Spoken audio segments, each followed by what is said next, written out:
ऐसी वीडियो रोज देखने के लिए आप मेरे वीडियो को लाइक करें, इस पे कमेंट करें और अपने दोस्तों के साथ शेयर करें। और हाँ, अगर आप इस चैनल पे नए हैं तो इसे सब्सक्राइब करना ना भूलें।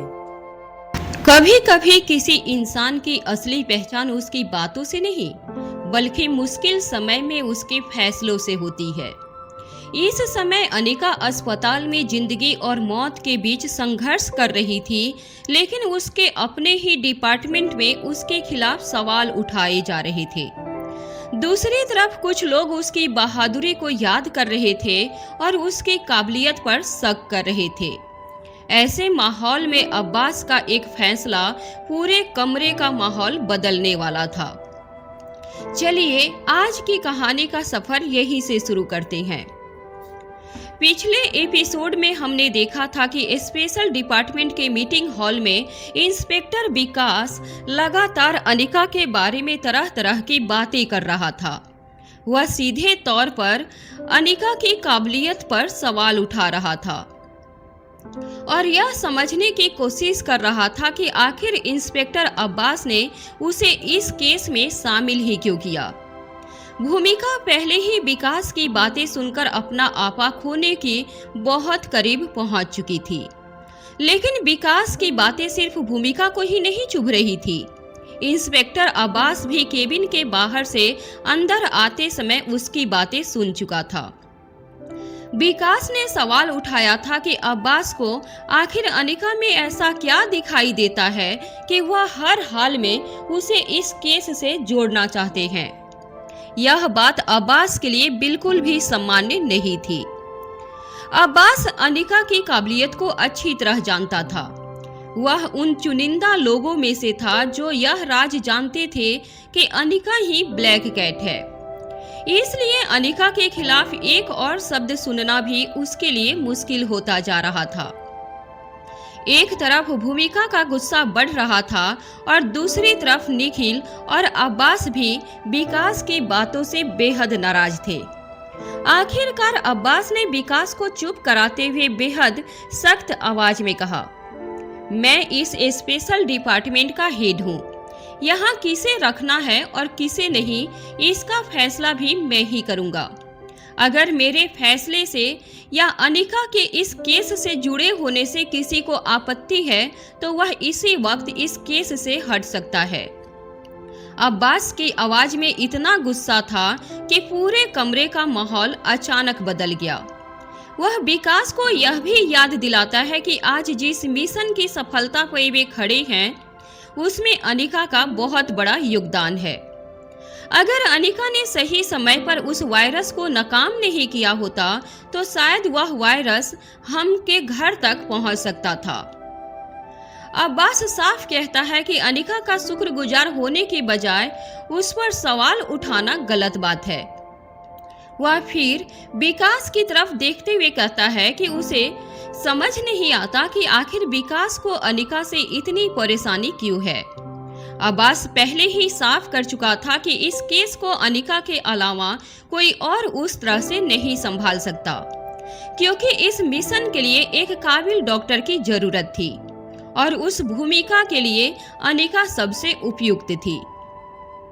भले ही फिलहाल उसकी यादाश्त चली गई हो, लेकिन अब्बास को विश्वास था कि उसकी काबिलियत अभी भी बरकरार है और वह टीम की मदद कर सकती है। लेकिन इसके साथ अब्बास विकास को एक कड़ी चेतावनी भी देता है।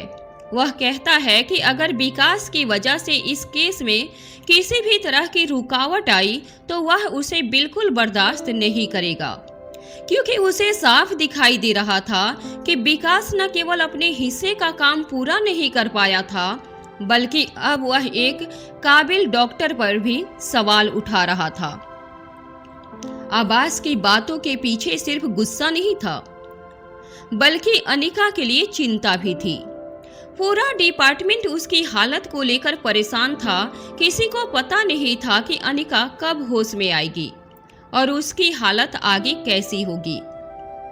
अब्बास आखिर में मीटिंग खत्म करते हुए कहता है कि अब इस केस पर आगे कोई चर्चा नहीं होगी। जब अनिका को होश आएगा तभी आगे की रणनीति तय की जाएगी। फिलहाल सभी अपने अपने काम पर लौटे और बस दुआ करें कि अनिका जल्द से जल्द ठीक हो जाए। लेकिन अब कहानी का अगला हिस्सा हॉस्पिटल की तरफ बढ़ने वाला था, जहां भूमिका और निखिल अनिका से मिलने जा रहे थे और उन्हें अभी यह भी नहीं पता था कि अस्पताल में उन्हें एक ऐसी खबर मिलने वाली है जो उनके पैरों तले जमीन खिसका देगी। वहीं भूमिका का विकास पे गुस्सा करना और अनिका की यादाश्त का डर सबके मन में था। स्पेशल डिपार्टमेंट से निकलने के बाद निखिल कार चला रहा था और भूमिका उसके साथ बैठी थी, लेकिन भूमिका का ध्यान रास्ते पर नहीं था। उसके दिमाग में अभी भी मीटिंग हॉल में हुई सारी बातें घूम रही थी। विकास के शब्द उसके कानों में बार बार गूंज रहे थे। भूमिका पहले से ही अनिका को लेकर परेशान थी। जब से अनिका घायल हुई थी वह उससे मिल भी नहीं पाई थी। ऊपर से विकास का उसके बारे में इस तरह बोलना भूमिका के लिए बिल्कुल भी सहन करना आसान नहीं था। निखिल ने उसकी हालत को समझते हुए धीरे से उसका हाथ पकड़ा और फिर कहा, भूमिका कम डाउन। मैं जानता हूँ तुम्हें बहुत बुरा लग रहा है। एक तो तुम अनिका से मिल नहीं पाई और ऊपर से तुम्हें वहां उसके बारे में इतना कुछ सुनना पड़ा। लेकिन भूमिका का गुस्सा कम नहीं हुआ था। वह कहती है कि विकास आखिर समझता क्या है खुद को। वह किस काबिलियत के दम पर किसी और पर उंगली उठा रहा है। भूमिका साफ कहती है कि अगर वह अपने फर्ज से मजबूर न होती तो विकास को उसी वक्त जवाब दे देती। वह यह भी याद दिलाती है कि विकास को दिल्ली में एक जिम्मेदारी दी गई थी, लेकिन वह उसे अभी तक पूरा नहीं कर पाया और इसके बावजूद अनिका जैसे लोगों की काबिलियत पर सवाल उठा रहा है। भूमिका के मुताबिक अगर अनिका ने सही समय पर सब कुछ संभाला नहीं होता तो शायद आज सिर्फ देश की नहीं बल्कि पूरी दुनिया खतरे में होती। निखिल उसे शांत रहने के लिए कहता है। वह समझाता है कि इंस्पेक्टर अब्बास विकास को पहले ही काफी सख्त जवाब दे चुका है। उम्मीद है कि अब विकास दोबारा ऐसा करने की कोशिश नहीं करेगा। कुछ देर के बाद अचानक कार रुकती है। निखिल कहता है, ओके भूमिका, हम पहुंच चुके हैं। भूमिका को पता ही नहीं चला था कि गुस्से और चिंता में वह कब अस्पताल पहुंच गई थी। दोनों जल्दी से अस्पताल के अंदर जाते हैं और लिफ्ट के जरिए अनिका के वार्ड की तरफ बढ़ते हैं। जैसे ही भूमिका वार्ड के बाहर पहुंचती है वहां रोहित, आयशा मारवा और गुलेरिया परिवार के कुछ लोग दिखाई देते हैं। भूमिका तुरंत पूछती है, अनिका कैसी है? वह ठीक तो है ना? उसकी आवाज में चिंता साफ साफ दिखाई दे रही थी। रोहित उसे बताता है कि अनिका का कुछ घंटे पहले ही ऑपरेशन हुआ है। भूमिका तुरंत पूछती है कि क्या वह एक बार अनिका से मिल सकती है, लेकिन आयशा मारवा उसे रोकते हुए कहती है कि अभी डॉक्टर ने किसी को भी अनिका से मिलने की इजाजत नहीं दी है। जब तक डॉक्टर अनुमति नहीं देते तब तक परिवार का कोई सदस्य भी उसके पास नहीं जा सकता। भूमिका मजबूरी में सिर हिला देती है, लेकिन उसके बाद उसे जो जानकारी मिलती है वह और ज्यादा चिंता बढ़ा देती है। डॉक्टरों ने बताया था कि ऑपरेशन के बाद साइड इफेक्ट हो सकता है और अनिका की यादाश्त दोबारा जाने का खतरा भी बना हुआ है। यह सुनकर भूमिका और निखिल दोनों के पैरों तले जमीन खिसक जाती है, क्योंकि अनिका पहले भी अपनी यादाश्त खो चुकी थी और उस समय उसने रोहित तक को पहचानने से इनकार कर दिया था। उधर चिराग और अब्दुल अपने अपने काम में लग चुके थे। अब्दुल ने मेंटल हॉस्पिटल और उसके आसपास अपने लोगों को तैनात कर दिया था। यहाँ तक कि अस्पताल में काम करने वाले डॉक्टरों पर भी नजर रखी जा रही थी, ताकि कोई भी छोटी जानकारी उससे न छूट जाए। उनका उद्देश्य सिर्फ इतना था कि किसी भी तरह उस संगठन और उसके बॉस तक पहुंचा जा सके। दूसरी तरफ चिराग ने रोहित की गैर मौजूदगी में कंपनी की जिम्मेदारी अपने कंधों पर ले ली थी। चिराग रोहित का राइट हैंड था और कंपनी से जुड़े हर जरूरी काम को संभालना उसके लिए नया नहीं था। रोहित की अनुपस्थिति में भी वह बिजनेस से जुड़ी मीटिंग्स और बाकी जरूरी फैसलों को संभाल रहा था। लेकिन कहानी का एक और सिरा अब यूरोप में मौजूद कैलाश अधिकारी तक पहुंच चुका था और कैलाश को जैसे ही अनिका के साथ हुए हादसे की खबर मिली, उसकी चिंता और गुस्सा दोनों बढ़ गए थे। यूरोप में मौजूद कैलाश अधिकारी को आखिरकार पता चल गया था कि अनिका के साथ एक गंभीर हादसा हुआ है। कैलाश तुरंत भारत आकर अनिका से मिलना चाहता था, लेकिन उससे पहले उसके सामने एक जिम्मेदारी थी जिसे वह अधूरा छोड़कर नहीं जाना चाहता था। कुछ दिन पहले अनिका ने कैलाश को एक खास काम सौंपा था। उसे किसी व्यक्ति के बारे में जानकारी जुटानी थी, लेकिन कैलाश के आदमी अभी तक ऐसी कोई ठोस जानकारी नहीं निकाल पाए थे जिसे अनिका के सामने रखा जा सके। जो भी जानकारी उसके पास पहुंची थी उसमें कुछ खास नहीं था। यही वजह थी कि कैलाश अपने आदमियों पर बेहद नाराज था। कैलाश के लिए यह असामान्य स्थिति थी। वह किसी व्यक्ति के बारे में जानकारी जुटाने में असफल होना पसंद नहीं करता था और इस बार तो काम अनिका ने खुद दिया था, इसलिए वह इस काम में अपना 100% लगाना चाहता था। एक तरफ उसका मन कर रहा था कि वह तुरंत भारत जाए, अनिका को देखे और यह सुनिश्चित करे कि वह ठीक है। दूसरी तरफ वह अपने नाती से मिलने की इच्छा भी रखता था, क्योंकि श्रेया के यहाँ दूसरा बच्चा हुआ था। लेकिन जब तक अनिका का दिया हुआ काम पूरा नहीं होता, तब तक कैलाश के लिए भारत जाना आसान नहीं था।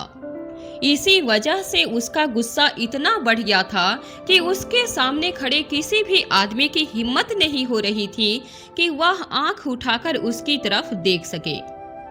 आखिर कैलाश गुस्से में कहता है, मुझे नहीं पता कैसे, लेकिन मुझे जल्द से जल्द अक्षय वर्मा के बारे में जानकारी चाहिए, वो भी सारी की सारी। असल में अनिका को अक्षय वर्मा पर शक था। उसे लगता था कि अक्षय उसका नया दुश्मन हो सकता है। इसी वजह से उसने पहले ही कैलाश को उसके बारे में जानकारी निकालने के लिए कह दिया था। अब एक तरफ कैलाश अक्षय वर्मा की जानकारी जुटाने में लगा था और दूसरी तरफ अनिका स्पेशल डिपार्टमेंट के साथ काम कर रही थी। लेकिन वह अनिका के बेहोश होने के कारण उसका वह काम लगभग रुक चुका था। कैलाश फिर भी अपने हिस्से की जिम्मेदारी पूरी करना चाहता था। कैलाश अधिकारी और उसका संगठन कई वर्षों से हाई प्रोफाइल लोगों को सुरक्षा देने का काम कर रहा था। अनिका ने ब्लैक कैट बनकर रानी माँ और रानी आलिशा को सुरक्षा देने में उसकी मदद की थी। इसके बाद पिछले 5 साल में कैलाश का ग्रुप सुरक्षा के क्षेत्र में पहली सूची में पहुंच गया था। यहाँ तक कि सुरक्षा देने के मामले में कैलाश अधिकारी की टीम को दुनिया में नंबर 1 तक माना जाने लगा था और कैलाश जानता था कि इस सफलता में अनिका की भूमिका बहुत बड़ी है। अगर अनिका ब्लैक कैट बनकर उसकी मदद न करती तो शायद उसका संगठन वहां तक नहीं पहुंच पाता। अनिका ने कई बार कैलाश को यह बताने की कोशिश की थी कि वही असली ब्लैक कैट है, लेकिन कैलाश हर बार उसकी बात को मजाक में टाल देता था। वह कहता था कि अनिका ब्लैक कैट की एक्टिंग इतनी शानदार करती है कि एक दिन खुद ब्लैक कैट भी उससे असली ब्लैक कैट समझ ले। इसके बाद अनिका ने उसके सामने खुद को साबित करने की बहुत कोशिश की थी और बाद में कोशिश करते करते कोशिश करना बंद भी कर दिया था। हालांकि वह कैलाश के लिए लगातार काम करती रही। कैलाश के लिए अनिका सिर्फ एक काबिल लड़की नहीं थी, वह उसे श्रेया की तरह अपनी बेटी मानता था। शायद यही कारण था कि वह यह स्वीकार ही नहीं करना चाहता था कि अनिका असल में ब्लैक कैट हो सकती है। लेकिन अब अनिका अस्पताल में थी और कैलाश उससे हजारों किलोमीटर दूर पर था। इधर भारत में 3 दिन बीत चुके थे, लेकिन अनिका को अभी तक होश नहीं आया था। रोहित लगातार उसके सिरहाने बैठा रहता था। वह अनिका के साथ बिताए पुराने पलों को याद करता था, उनके बीच की छोटी छोटी बातें, साथ बिताया समय और वे सभी यादें उसके सामने घूमती रहती थी। लेकिन इन खूबसूरत यादों के साथ एक डर भी बार बार उसके मन में लौट आता था। वही डर अनिका की यादाश्त का था। रोहित को पिछली बार की घटना अच्छी तरह याद थी। जब अनिका की यादाश्त चली गई थी, तब उसने रोहित को पहचानने से इनकार कर दिया था। रोहित की शक्ल देखकर भी अनिका डर जाती थी। यह याद आते ही रोहित के रोंगटे खड़े हो जाते थे। वह अनिका को हमेशा प्यार करता था, उसने कभी उससे ऊंची आवाज में बात तक नहीं की थी। फिर भी अनिका का उसे पहचान न पाना उसके लिए सबसे बड़ा दर्द था। और अब उसे डर था कि इतिहास फिर खुद को दोहरा न दे। इसी बीच डॉक्टर अनिका का चेकअप करने आता है और रोहित को कुछ देर के लिए वार्ड से बाहर जाने को कहता है। रोहित बाहर आ जाता है। वहां आकाश और करण गुलेरिया भी डॉक्टर से बात कर रहे थे, क्योंकि राजलक्ष्मी को उसी दिन डिस्चार्ज मिलना था। लेकिन रोहित अभी किसी और चीज के बारे में सोच रहा था। उसे बस इंतजार था कि कब सभी लोग वहां से चले जाएं, क्योंकि उसे जल्द ही किसी ऐसे व्यक्ति को अस्पताल बुलाना था जिस पर उसे पूरा भरोसा था। स्वाति का इंतजार रोहित का गुप्त संदेश था, और गुप्त तरीके से ही रोहित स्वाति का इंतजार कर रहा था। अस्पताल में राजलक्ष्मी के डिस्चार्ज की तैयारी पूरी हो चुकी थी। करण गुलेरिया ने आकाश से कहा कि वह बाकी लोगों के साथ राजलक्ष्मी को घर लेकर जाएं और खुद अस्पताल में रुक जाएगा। करण को लगता था कि रोहित को अकेले अस्पताल में रहना मुश्किल हो सकता है, इसलिए परिवार में से किसी एक व्यक्ति का वहां रहना जरूरी था। लेकिन रोहित अपने पिता से कहता है कि पिछले 3 दिनों से वह अस्पताल में है और अब उन्हें घर जाकर आराम करना चाहिए। रोहित उनकी हालत को देखकर समझ सकता था कि अनिका की चिंता के साथ साथ उनकी अपनी तबीयत भी प्रभावित हो रही है। आकाश भी रोहित की बात का समर्थन करता है और करण से घर जाने के लिए कहता है, लेकिन रोहित आकाश को भी रोक देता है। वह कहता है कि सभी को घर जाना चाहिए, क्योंकि राजलक्ष्मी और उसके बच्चे के स्वागत में पूरी फैमिली का होना जरूरी है। रोहित जानता था कि अनिका की हालत के कारण शायद किसी का भी मन खुशियां मनाने का नहीं होगा, लेकिन राजलक्ष्मी और उसके बच्चों का इसमें कोई दोष नहीं था। वह यह भी कहता है कि जब अनिका को होश आएगा और उसे पता चलेगा कि राजलक्ष्मी और उसके बच्चों का स्वागत ठीक से नहीं हुआ, तो वह खुद नाराज हो जाएगी। आखिरकार रोहित की बात मानकर आकाश भी घर जाने के लिए तैयार हो जाता है। राजलक्ष्मी दूसरी तरफ अभी भी इस बात को समझ नहीं पा रही थी कि परिवार के लोग इतना अजीब व्यवहार क्यों कर रहे हैं। पिछले 3-4 दिनों से उसे लग रहा था कि उससे कुछ छिपाया जा रहा है। उसकी डिलीवरी के बाद भी अनिका उससे मिलने नहीं आई थी और नए बच्चों के आने के बावजूद परिवार के चेहरों पर वैसी खुशी नहीं दिख रही थी जैसी होनी चाहिए थी। मयूर गुलेरिया ने उसे समझाने की कोशिश की कि अनिका किसी काम में व्यस्त है, इसलिए वह नहीं आ पाई। लेकिन राजलक्ष्मी को यह बात पूरी तरह हजम नहीं हो रही थी। उसके मन में किसी गड़बड़ी का शक बढ़ता जा रहा था। फिर भी उसने तय किया कि वह अस्पताल में इस बारे में ज्यादा सवाल नहीं करेगी। घर जाने के बाद सबसे बात करेगी। थोड़ी देर के बाद राजलक्ष्मी को डिस्चार्ज मिल जाता है और परिवार के लोग उसे लेकर घर के लिए निकल जाते हैं। अब अस्पताल में धीरे धीरे भीड़ कम होने लगती है और रोहित के लिए यही वह मौका था जिसका वह इंतजार कर रहा था। जैसे ही उसे यकीन हो गया कि परिवार के लोग वहां से जा चुके हैं, उसने अपनी कोट की जेब से एक छोटा सा फोन निकाला। यह उसका सामान्य पर्सनल फोन नहीं था, यह एक अलग डिवाइस थी। रोहित ने उस फोन में एक छोटा सा संदेश टाइप किया। उसका संदेश था, आप एक बार अनिका को देखने के लिए हॉस्पिटल आओगे ना? मैसेज भेजने के कुछ ही समय के बाद रोहित को एक स्माइल वाले इमोजी का जवाब मिला। रोहित उस जवाब को देखकर मुस्कुरा दिया था। शायद पहली बार इतने दिनों में उसके चेहरे पर थोड़ी राहत दिखाई दी थी। वह एक बेंच पर बैठ गया और इंतजार करने लगा। उसे पता था कि जिसे उसने बुलाया है वह आम तरीके से अस्पताल नहीं आएगी। कुछ ही देर के बाद अस्पताल के गेट के बाहर एक काली गाड़ी आकर रुकती है। उसमें स्वाति मल्होत्रा मौजूद थी, लेकिन इस बार उसकी पहचान छिपी हुई थी। स्वाति डॉक्टरों के कपड़ों में थी और उसने अपने चेहरे को मास्क से पूरी तरह ढक रखा था। उसकी शक्ल पहचानना किसी के लिए भी आसान नहीं था। शायद करण गुलेरिया ही उसके बारे में उस खास एहसास के जरिए अंदाजा लगा सकता था, क्योंकि स्वाति इससे पहले भी भेष बदलकर वहां आ चुकी थी। लेकिन अब करण वहां मौजूद नहीं था, इसलिए स्वाति के लिए बिना पहचाने अस्पताल में प्रवेश करना अपेक्षाकृत आसान ही था।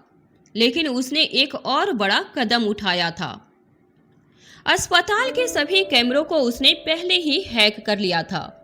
वह बिल्कुल नहीं चाहती थी कि उसके आने जाने या उसके और रोहित के बीच होने वाली किसी भी गतिविधि की रिकॉर्डिंग अस्पताल के सीसीटीवी में कैद हो जाए। अब स्वाति अनिका तक पहुंचने के लिए अस्पताल के अंदर बढ़ रही थी, लेकिन उसे नहीं पता था कि अनिका के वार्ड के बाहर उसे एक डॉक्टर रोकने वाला है। स्वाति मल्होत्रा जैसे ही अनिका वाले फ्लोर पर पहुंची, उसकी मुलाकात वहां मौजूद एक डॉक्टर से हो गई। डॉक्टर ने तुरंत उसकी पहचान पूछी। यह सामान्य अस्पताल का कोई आम वार्ड नहीं था। अनिका की सुरक्षा को लेकर रोहित पहले से बेहद सख्त था। ऐसे में बिना जानकारी के किसी व्यक्ति का अंदर आ जाना बड़ी समस्या बन सकता था। डॉक्टर ने स्वाति से पूछा कि वह यहाँ क्या कर रही है। स्वाति ने जवाब देने ही वाली थी कि तभी वहां रोहित पहुंच गया। रोहित ने डॉक्टर की तरफ देखते हुए कहा, डॉक्टर, इन्हें मैंने ही यहाँ बुलाया है।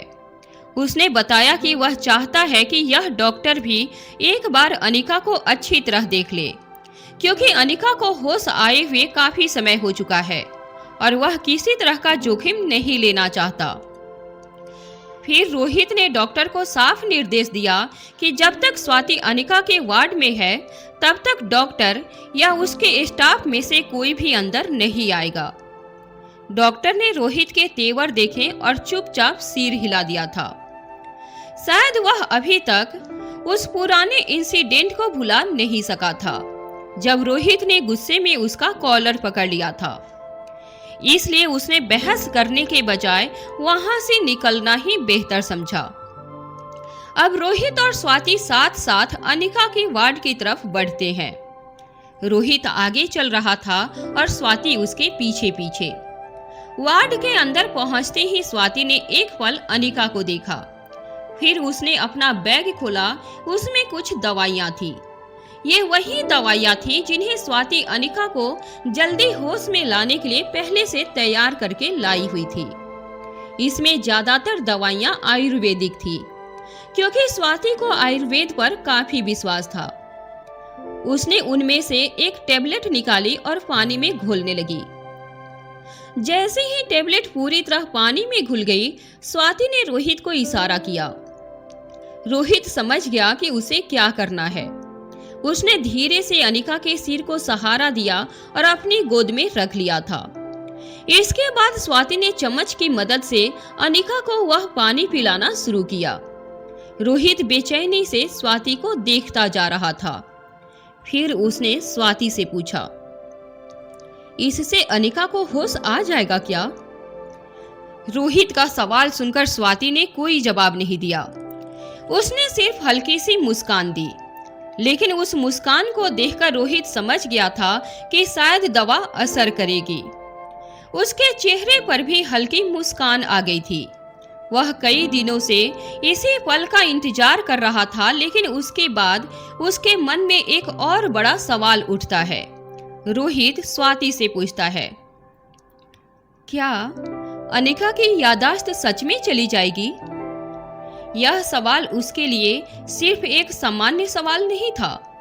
रोहित पहले ही डॉक्टरों से सुन चुका था कि ऑपरेशन के बाद ऐसा हो सकता है। स्वाति ने उसकी तरफ देखा, लेकिन कोई जवाब नहीं दिया था। रोहित ने फिर कहा कि अब वह अनिका को लेटा सकती हैं।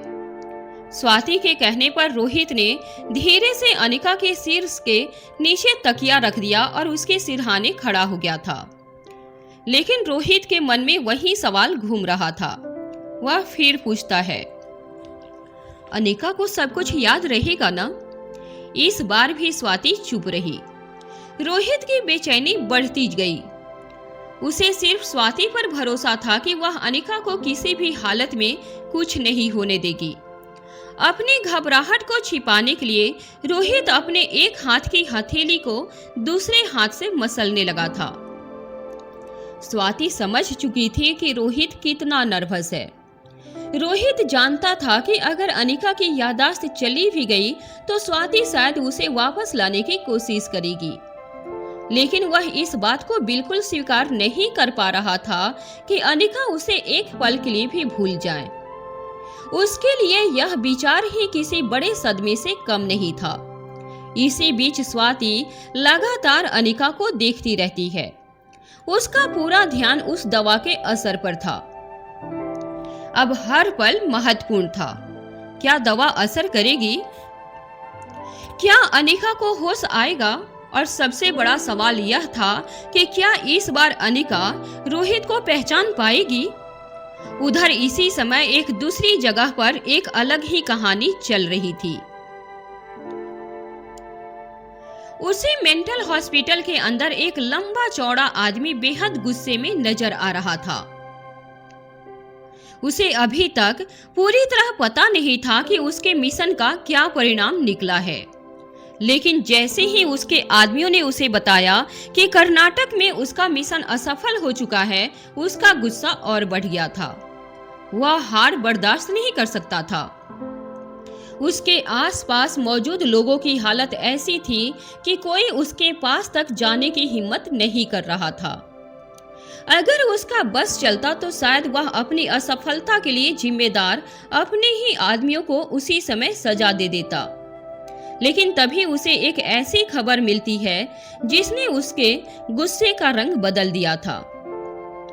उसके आदमी ने बताया था कि उस मिशन में एक लड़की जिनका नाम अनिका था बहुत बुरी तरह घायल हुई है। हो सकता है कि उसकी मौत भी हो चुकी हो, लेकिन वे यह निश्चित रूप से कह नहीं सकते थे क्योंकि उसी समय वहां ब्लास्ट हो गया था और उसके बाद किसी को साफ साफ पता नहीं चला कि वहां क्या हुआ है। यह सुनते ही उस आदमी के चेहरे पर एक कुटिल मुस्कान आ जाती है। कुछ ही पल पहले जो चेहरा गुस्से से भरा हुआ था, अब उसी चेहरे पर संतुष्टि दिखाई दे रही थी। उसके आदमियों ने भी राहत की सांस ली। शायद उसके बॉस को पहली बार लगा था कि मिशन पूरी तरह असफल नहीं हुआ था, लेकिन असली तस्वीर अभी अस्पताल में थी। स्वाति लगातार अनिका को देख रही थी। रोहित उसकी तरफ उम्मीद भरी नजरों से देख रहा था। वह चाहता था कि स्वाति उसे कोई ऐसा जवाब दे जिससे उसका डर खत्म हो सके, लेकिन तभी स्वाति की नजर अनिका की आंखों पर जाती है। अनिका की आंखों में हलचल शुरू हो चुकी थी। दवा अपना असर दिखा रही थी। इसका मतलब था कि किसी भी पल अनिका को होश आ सकता था। रोहित के चेहरे पे तुरंत खुशी आ जाती है, लेकिन उसी खुशी के साथ एक डर भी था। उसे डर था कि अनिका जाग तो जाएगी, लेकिन कहीं वह उसे पहचान न पाए तो। पिछली बार की घटना उसके दिमाग में बिल्कुल ताजा थी। उसे याद था कि जब अनिका की याददाश्त चली गई थी, तब उसने रोहित को पहचानने से मना कर दिया था। इसलिए रोहित के लिए अनिका की आंखें खोलना जितना खुशी की बात थी, उतनी ही बड़ी परीक्षा भी थी। वह बस उसे देखता रहा। कुछ पल के बाद अनिका ने धीरे धीरे अपनी आंखें खोल दी। रोहित के चेहरे पे खुशी साफ साफ दिखाई देने लगी थी, लेकिन वह अभी भी पूरी तरह निश्चिंत नहीं था। वह अनिका की आंखों में देख रहा था और जैसे किसी संकेत का इंतजार कर रहा था। क्या उसे कुछ याद है? क्या वह उसे पहचानती है? क्या वह फिर से उसे देखकर डर जाएगी, या इस बार सब कुछ पहले जैसा रहेगा? रोहित के लिए ये कुछ सेकंड बहुत लंबे हो गए थे।